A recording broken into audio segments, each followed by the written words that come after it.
Assalamualaikum warahmatullahi wabarakatuh.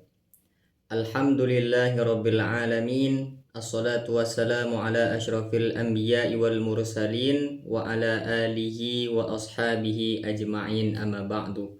Profesor Fatimah yang saya hormati, teman-teman semuanya yang saya cintai, kesempatan kali ini saya akan memberikan sedikit gambaran kisah Nabi Muhammad SAW yang diangkat dari bukunya Montgomery Watt yang berjudul Muhammad Prophet and Statesman, yang mana kali ini akan tertuju pada sosok yang sangat diagungkan pada masanya dan pencapaiannya apa saja yang sudah dilakukan oleh Nabi Muhammad SAW.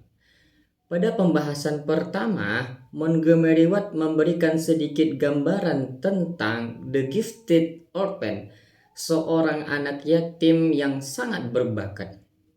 Kisah ini diawali pada musim panas di Suriah menjelang tahun 600. Sekelompok pedagang orang-orang Arab dengan unta-untanya bergerak menuju ke selatan. Mereka datang dari Mekah sekitar 40 hari perjalanan ke selatan, membawa kemenyan Arab, membawa rempah-rempah, bahkan sutra India, serta barang-barang mewah lainnya. Mereka menjual atau menukarkannya di pasar Suriah, mungkin sekarang disebut di Damaskus. Setelah itu, di satu sisi di Jabal Elduz, mereka melewati rumah seorang pertapa Kristen, seorang biksu bihara. Sebagian besar laki-laki dalam sekelompok itu sering melewati rumah tersebut. Namun, biksu itu tidak memperhatikan mereka. Di hari ini, suatu hari dia mengundang mereka untuk datang ke pesta. Mereka meninggalkan anggota termuda dalam rombongan tersebut untuk mengawasi unta dan muatannya, dan pergi menjadi tamu biksu tersebut. Namun biksu itu tidak puas. Dia menginginkan seluruh kelompok itu datang tanpa terkecuali. Nah, di rumahnya terdapat sebuah buku pengetahuan kuno yang diturunkan kepadanya oleh para pertapa sebelumnya yang pernah tinggal di sana. Dibantu oleh pengetahuan yang diperolehnya dari buku ini, dia menjadi sadar bahwa secara supranatural bahwa ada seseorang yang sangat penting dalam sekelompok ini. Dia telah melihat awan dan pohon yang melindunginya dari terik matahari. Dan dia sebenarnya ingin mengetahui apakah orang ini juga memiliki tanda-tanda lain yang disebutkan dalam kitabnya yang akan menandai dia sebagai seorang nabi yang sangat diagungkan. Nah, atas dasarkan biksu tersebut, teman-teman, orang-orang Arab itu setuju bahwa anak laki-laki yang ditinggalkan dengan unta juga harus datang ke pesta tersebut.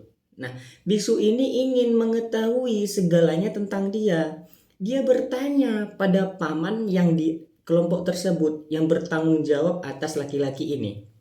Nah, kemudian dia sendiri yang berbicara panjang lebar dengan laki-laki itu, ngomong-ngomong dan lain sebagainya. Dia melihat punggung anak laki-laki itu dan melihat tanda di antara bahunya yang dia kenali sebagai tentang kenabiannya. Sekarang dia yakin saat ini dia mengucapkan selamat tinggal kepada mereka. Dia berkata kepada pamannya, "Kembalilah ke rumahmu bersama keponakanmu dan awasi dia. Jika orang-orang Yahudi melihatnya dan mengetahui apa yang saya ketahui tentang dia, mereka pasti akan menyakitinya. Karena bagaimanapun juga dia akan menjadi orang yang sangat besar." Anak laki-laki itu sebenarnya dari cerita di atas adalah Nabi Muhammad SAW. Nah, teman-teman, tentu saja ini hanya sebuah cerita. Hal ini didasarkan pada ide-ide primitif pada saat itu juga. Ini adalah jenis-jenis cerita yang diharapkan dapat ditemukan di antara orang-orang yang menganggap semua tulisan itu mirip dengan sihir. Namun hal ini penting karena mengungkapkan pandangan orang-orang Muslim tentang Muhammad. Dia itu adalah seorang pria yang telah ditandai sejak masa mudanya. Bahkan sebelum kelahirannya pun ada tanda-tanda dan kualitas supranatural yang ada pada diri Nabi Muhammad. Selanjutnya teman-teman, berbeda dengan pandangan orang-orang Eropa mengenai Nabi Muhammad yang terburuk terjadi pada abad pertengahan ketika nama Muhammad itu diubah menjadi Mahon, dianggap sebagai nama iblis. Ini tidak seaneh yang terlihat pada pandangan orang yang pertama. Kita harus ingat bahwa pada saat ekspansi pertama, bangsa Arab setelah kematiannya Nabi Muhammad, mereka merebut kekuasaan Kristen di wilayah di mana agama-agama Kristen itu dilahirkan di Suriah dan Mesir. Sejak abad ke-8 dan seterusnya, umat Islam itu menyerang umat Kristen di sepanjang perbatasan selatan dan tenggara. Apakah aneh jika dikatakan semua hal buruk yang mungkin terjadi tentang musuh dan pemimpin musuh ini, ketika kita mempertimbangkan apa yang dikatakan dan diyakini tentang kaisar atau Hitler di belakangan ini sebelumnya Napoleon, tidak mengherankan jika orang-orang Eropa abad pertengahan berpikir bahwa musuh-musuh mereka mendapatkan kekuasaan mereka itu dari sumber segala kejahatan. Nah, teman-teman, ide-ide Kristen abad pertengahan inilah tentang Islam tidak lebih baik dari propaganda perang. Yang paling parahnya adalah pernyataan-pernyataan tersebut jelas-jelas salah ketika merusak kepentingan umat Kristen. Didorong untuk berpikir bahwa umat Islam itu kejam dan binatang buas. Jadi dari abad 12 dan seterusnya itu para sarjana barat itu bekerja untuk memperbaiki kesalahan tersebut. Namun sesuatu yang pahit di abad pertengahan selanjutnya, sikap ini terus berlanjut di Eropa hingga saat ini juga. Dan sumber daya ilmu pengetahuan modern belum bisa menghapusnya. Lalu teman-teman, sebenarnya bagaimana sih kita itu bisa mendapatkan gambaran yang lebih baik tentang kepribadiannya Nabi Muhammad? Jika dia bukan seorang utusan dari Tuhan, atau seperti yang sudah disebutkan oleh orang Inggris, orang terpelajar pada tahun 1697, seorang laki-laki yang tua bejat, siapakah dia Nabi Muhammad itu? Ini sebenarnya bukanlah pertanyaan yang mudah untuk dijawab. Hal ini tidak hanya melibatkan penilaian terhadap fakta, namun juga penilaian teologis dan moral. Sebagian besar buku ini akan membahas tentang penyajian fakta-fakta yang menjadi dasar penilaian akhir ini agar dapat diterima secara umum. Nah, selanjutnya teman-teman semuanya bersangkutan dengan persaingan kekuatan besar. Suatu hari, kisah Biksu Bihara tadi, meskipun pada dasarnya hanya sebuah legenda, benar-benar menggambarkan dunia tempat Nabi Muhammad tinggal. Ia dilahirkan di Mekah dan menghabiskan sebagian besar 50 tahun pertamanya itu hidup di Mekah.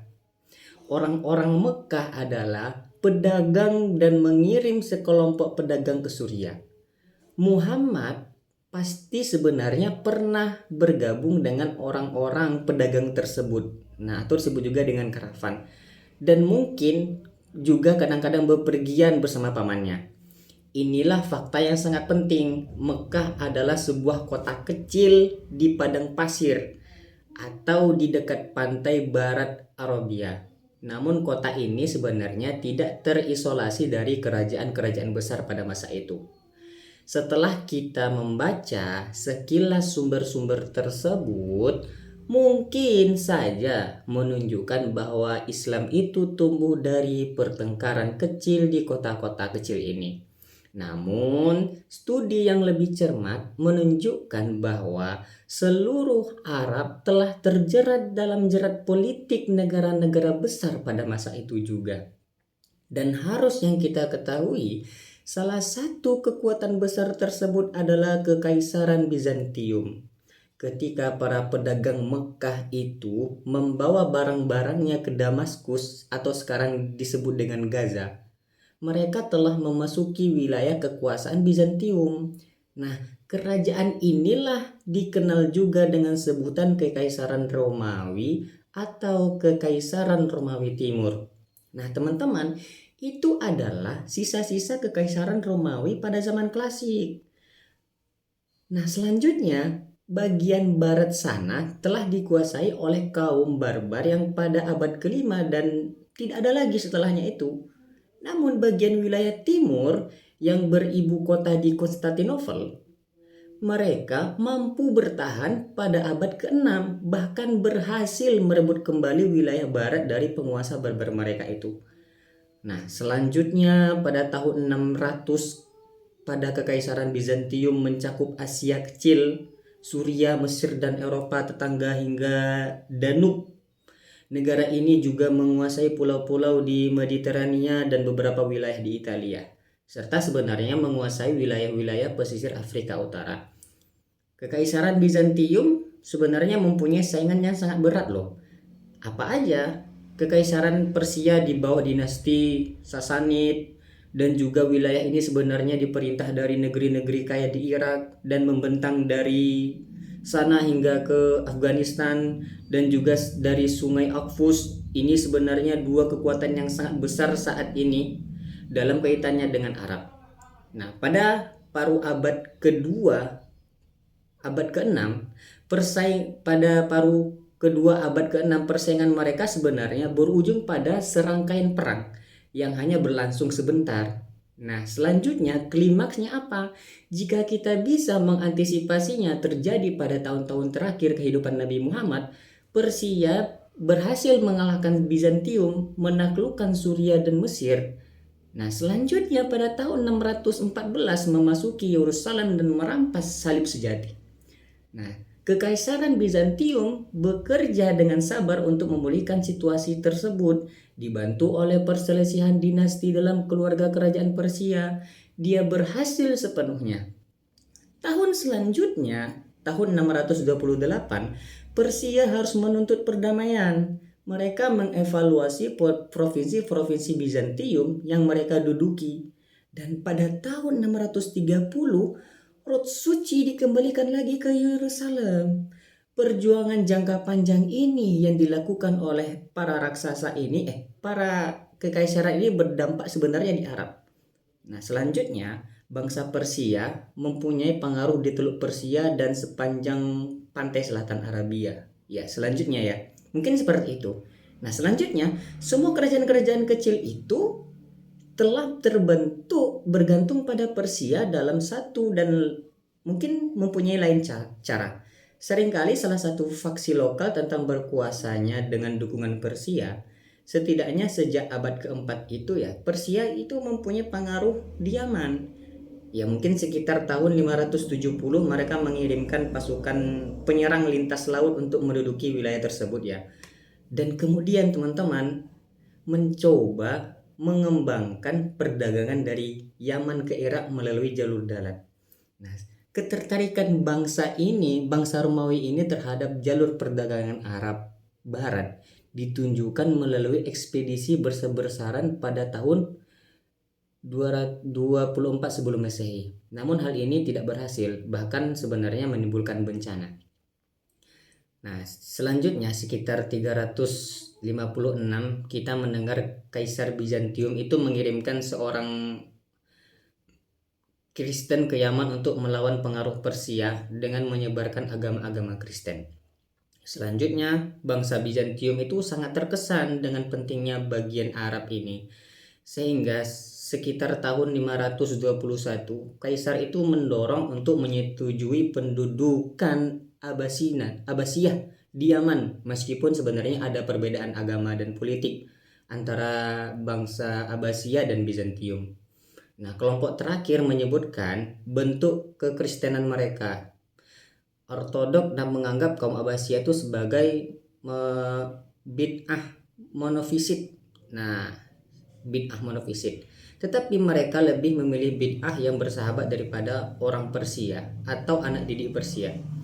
Kebijakan Bizantium ini mengalami kemunduran ketika bangsa Abbasiyah itu diusir oleh Persia sekitar tahun 570. Beberapa saat kemudian, mungkin sekitar tahun 590, kita melihat Bizantium berusaha menguasai Mekah dengan membawa faksi pro-Bizantium ke kekuasaan di sana. Namun penduduk Mekah, meskipun lebih bersahabat dengan Bizantium dibandingkan dengan orang Persia, tidak mempunyai keinginan untuk tunduk pada salah satu kekuasaan besar. Nah, dan calon pangeran tersebut terpaksa sebenarnya melarikan diri ya. Terus teman-teman, baik Persia maupun Bizantium itu sebenarnya tidak mencoba mengendalikan pengembara Arab secara langsung dengan persenjataan dan sarana komunikasi yang tersedia pada saat itu juga. Dan hal ini merupakan tugas yang melampaui kekuatan sebuah kerajaan besar sekalipun. Nah, metode yang digunakan kedua kekaisaran ini adalah untuk melindungi seseorang pangeran di perbatasan antara gurun yang ditabur dan memastikan bahwa dia itu sebenarnya cukup kuat untuk mencegah para pengembara menyerbu tanah-tanah pemukiman yang ada saat itu juga.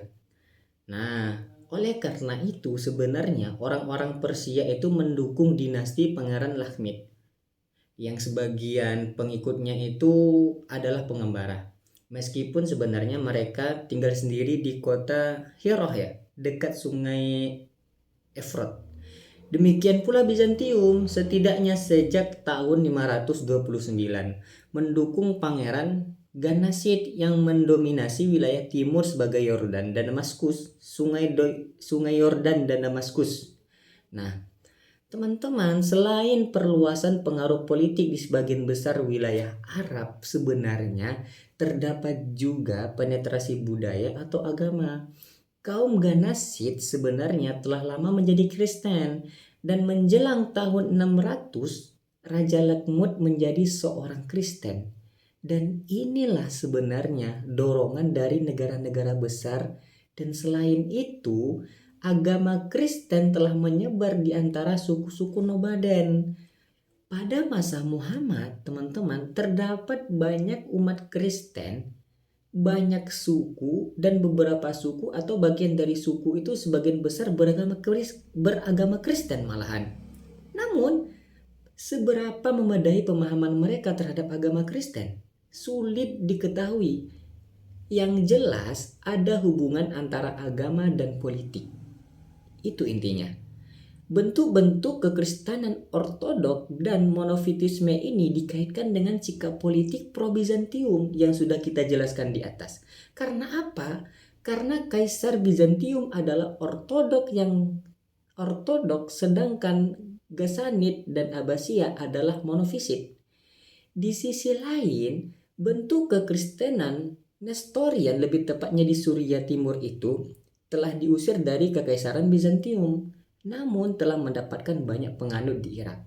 Dan oleh karena itu, secara alami diasosiasikan dengan kebijakan pro-Persia. Ini yang sebenarnya sejumlah Yudaisme di Arab. Beberapa orang Yahudi itu tentu saja adalah keturunan Ibrani yang melarikan diri dari penganiayaan. Namun yang pasti adalah orang-orang yang telah menganut agama-agama Yahudi karena alasan-alasan yang tidak terlalu jelas. Mungkin karena adanya oposisi ya yang terlalu umum terhadap kelompoknya Bizantium. Kristen Yahudi kebanyakan ya pro Persia lah seperti itu. Nah, selanjutnya para pedagang Mekah mungkin tidak sepenuhnya memahami lingkungan politik di mana mereka tinggal. Namun sebenarnya banyak dari mereka itu melakukan perjalanan ke Suriah dan beberapa mungkin ke Irak juga. Dan oleh karena itu mereka pasti sudah mengetahui ciri-ciri utama dari situasi tersebut. Bisa jadi saja tentu sadar akan persaingan antara Persia dan Bizantium pada saat itu juga. Dan sebenarnya pemahaman antara Bizantium dan Abbasiyah ini dan hubungannya antara agama dan politik tidak bisa luput dari perhatian mereka. Ini adalah poin penting yang perlu diingat ketika mencoba memahami karir Muhammad. Nah, sebenarnya intinya adalah ada propaganda politik agama dan sebenarnya intinya adalah ada propaganda antara politik dan agama. Yang dapat kita simpulkan di sini adalah sebelum kita selesai membaca buku ini, kita tidak akan mengetahui karir-karir Muhammad yang terjadi pada masa itu juga. Hanya itu yang dapat saya sampaikan. Mungkin sekali lagi kesimpulannya adalah selanjutnya akan kita membahas tentang pencapaiannya Nabi Muhammad pada materi selanjutnya. Terima kasih teman-teman, saya akhiri. Wassalamualaikum warahmatullahi wabarakatuh.